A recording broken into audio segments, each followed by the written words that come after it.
Monseigneur Isidore de Souza, de vénérée mémoire, m'avait demandé de faire des études de doctrine sociale de l'Église pour vulgariser la pensée sociale de l'Église en matière de paix, de justice et au sein d'une société, de la société béninoise. Et donc, le thème de ma thèse s'est intitulé « La liberté en démocratie, l'éthique sociale et la réalité politique en Afrique ». Et c'était écrit en 1996, décembre 1996. Et bien plus tard, donc plus de 20 ans plus tard, je vois que nous continuons de piétiner malgré tout ce qui a été mis en œuvre pour avoir un processus qui respecte le droit des consciences. Et c'est là où le bas blesse. Alors, ces derniers temps, si je me suis décidé à prendre ma plume, j'ai pris le temps d'observer le processus démocratique dans mon pays depuis 2016. J'ai vu qu'il y a un changement, ce que j'appellerais un hiatus. Dernièrement, c'est-à-dire après le coup d'État qui s'est passé au mois d'août avec le Niger, la réaction des présidents de la CEDEAO, des présidents de la République de la CEDEAO, ceux qui ne sont pas militaires, m'a surpris.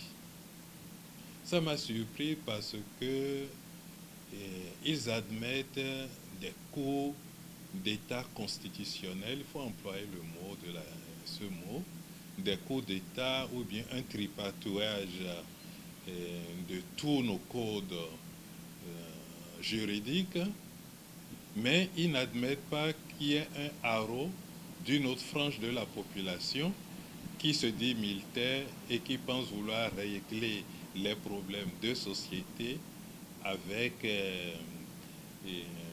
le bâton, le marteau et aussi les fusils. Justifier un coup d'État serait une erreur, mais on constate qu'il y a une situation qui a prévalu. C'est tout simple. Je prends cet exemple tout simple. On dit qu'il est interdit de voler. Mais nous est-il permis de laisser quelqu'un mourir de faim? Alors il faut se demander pourquoi il a volé. Alors, en cas d'ultime nécessité, la personne qui est en train de mourir de faim, s'il prend ce qui ne lui appartient pas, le prend pour survivre. Tant qu'il n'a pas pris un gros paquet, s'il prend pour manger, il prend pour survivre, il n'a pas le droit d'être puni et tapé. On constate que s'il ne le prenait pas, il va mourir.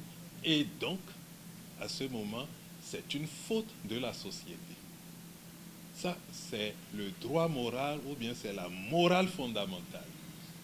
Et donc, au point de vue social, quand des pays se voient pris à la gorge par un piétinement des sociétés ou de la société civile ou de la société politique qui ne sait pas comment elle va réagir ou qui cherche des solutions plus ou moins belles, et surtout quand ces militaires constatent qu'ils sont devenus de la chair à canon au profit de n'importe quel intérêt autre d'investisseurs, disons d'investisseurs ou d'un système, n'ont-ils pas le droit de réagir?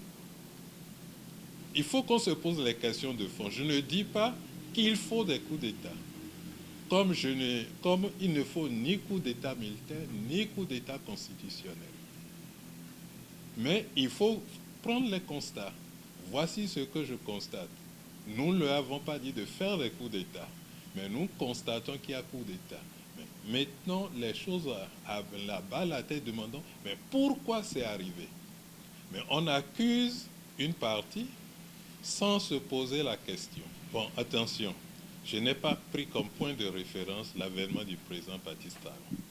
J'ai pris comme point de référence pour scruter la démocratie l'encyclique sociale du pape Jean-Paul de Saint-Isémus Annus, 100 ans après, dont même j'ai fait ressortir sur la 4e de couverture le texte majeur. Et c'est ce texte majeur qui m'a fait réfléchir. Mais en matière d'histoire, pour ne pas faire un gros livre insipide, puisque je ne suis pas un historien, il fallait faire... Alors, il a fallu d'abord voir les situations, pas en partant d'abord du Bénin, même si je regardais la situation du Bénin, mais en partant de ceux qui ont commencé les coups d'État. Et ceux qui ont commencé les coups d'État, c'est le Mali, c'est la Guinée, mais n'oublions pas aussi que c'est la France qui a fait son coup d'État au Tchad. Mais n'oublions pas ça.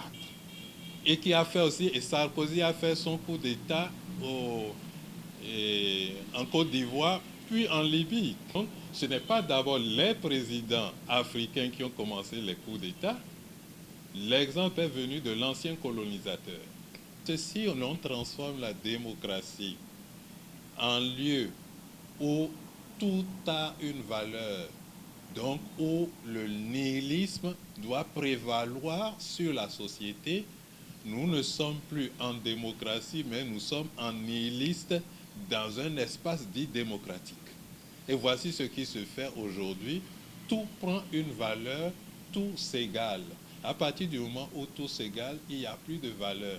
Et la valeur ayant un sens marchand, aujourd'hui, ça pour moi une valeur. Demain, ça n'a plus pour moi une valeur. L'autre aussi dira, ça c'est ma valeur, ça ce n'est pas ma valeur. Et chacun, il n'y a plus un point de repère. Or, il faut dire que la démocratie est prisonnière d'un système d'enrichissement mondial. Ce n'est n'attaquez pas seulement le capitalisme. Le capitalisme, c'est du passé. Vous pensez que les Chinois ne sont pas capitalistes? Vous pensez que les Russes ne sont pas capitalistes? Mais qui sont ces gros capitalistes russes qui ont loué tous les hôtels à Dubaï à partir du moment où on ne les a plus voulu dans le monde occidental? Mais il faut aller demander ce qui se passe à Dubaï avec tous ces Russes. Non, n'accusez plus, ne sortons plus le mot capitaliste, socialiste. Il n'y en a plus. Il n'y en a plus. Il s'agit simplement qu'il y a un système, et ce système, c'est un système d'investisseurs. Et un investisseur est malheureusement une pieuvre. On ne voit pas ses tentacules, on ne sait pas d'où il vient. Mais j'avais voulu retrouver, puisque j'ai repris les propos des journalistes dans la fièvre, et j'avais critiqué Jacques Chirac. Et quand j'ai décidé d'écrire au mois d'août dernier, je suis allé fouiller pour trouver l'Afrique n'est pas mûre pour la démocratie. Et les tests vers lesquels j'ai été orienté sur le web, maintenant qu'on a accès, c'est plutôt qu'il a dit que le multipartisme coûte trop cher pour l'Afrique. Et coûtera trop cher pour l'Afrique parce qu'il sait ce qui se passe dans son pays. Et il faut bien qu'on... Et il sait aussi ce qui se passe en Amérique pour d'abord faire une campagne électorale. J'avais un ami ici qui est parti juste avec 15 millions. On s'est moqué de lui. 15 millions pour faire une campagne électorale. Il ne sort pas à peine de son quartier. Mais s'il veut parcourir tout le pays, nous savons combien coûtent les campagnes électorales. Nous savons aussi que certains pays d'Europe, dont la France, ont encadré pour éviter la corruption. Alors, vous comprenez bien et vous voyez qu'en 2016, combien certains n'ont-ils pas dépensé pour cette campagne électorale folle? Nous avons vu, nous étions tous dans le pays, nous avons vu. Est-ce que ça ne coûte pas cher à l'Afrique? Posons-nous la question. Pourquoi tout cet argent-là jeté juste pour le temps d'une campagne? J'aurais pu dire, Ces hommes politiques qui pensaient faire le bien au pays, ils auraient pu employer cet argent depuis à créer de petits groupes, à travailler pour l'éducation des personnes, du peuple, etc., à aider les malades, etc., qu'à le jeter en moins de 3 semaines. On parlait de 46 milliards, etc., etc. Est-ce que ça ne coûte pas cher? Une société ne naît pas de rien. Une société s'éduque. Or, sachez que la première famille qui existe, la première famille, et la première société plutôt qui existe, c'est la famille. La famille est la base et le noyau. C'est de là que commence la vie ou l'expérience en société. Ce n'est pas l'école qui nous éduque. D'abord, c'est la famille composée d'un père et d'une mère. Or, quand on enlève le père et la mère, et quand on confie l'éducation à l'école ou à la rue, on ne peut pas former des démocrates. Et il faut qu'on aille plus loin. Pourquoi veut-on que nous soyons homosexuels? Et pourquoi insistons? Est-ce pour un bien ou bien est-ce qu'on veut donner place à l'intelligence artificielle qui va nous gérer? Est-ce qu'on veut donner place aussi à la création des bébés éprouvettes, des enfants à la PMA? Mais ceux-là n'ont ni père ni mère. Je peux les envoyer en guerre. Je peux les faire disparaître comme je veux.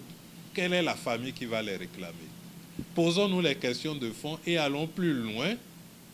Et ne restons pas seulement à la surface. Ceux qui mettent en place leur système, quand vous vous approchez d'eux, ils ont des familles régulières. Et ils disent, nous ne voulons pas que nos enfants soient liés à l'intelligence artificielle. Ils vont encore plus loin. Ils disent, il faut que nos enfants apprennent maintenant à lire, à réfléchir, à faire de la grammaire, à analyser. C'est ça qui nous rendra plus forts, qui les rendra plus forts face à l'intelligence artificielle.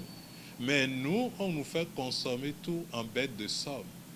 Ainsi, la population va diminuer.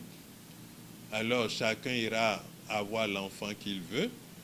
On vous permettra d'avoir, même en tant qu'Africain, d'avoir des enfants aux yeux bleus ou bruns pour qu'ils ressemblent aux Européens. Vous n'aurez plus besoin, on n'aura plus besoin de nous seulement blanchir la peau.